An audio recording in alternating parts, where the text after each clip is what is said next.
నరసింహ నాకు దుర్నయములేమెండాయే, సుగుణమొక్కటి లేదు చూడచనినా.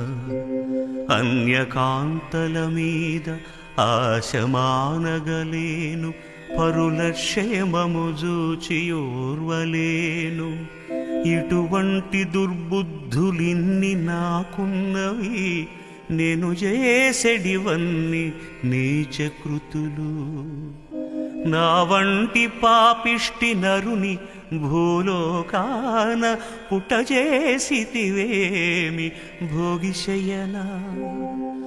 అబ్జదళ నేత్ర నా తండ్రివైన ఫలము, నేరములుగాచి రక్షింప నీవే దిక్కు. భూషణ వికాస శ్రీధర్మపుర నివాస, దుష్ట సంహార నరసింహ దురిత దూరా.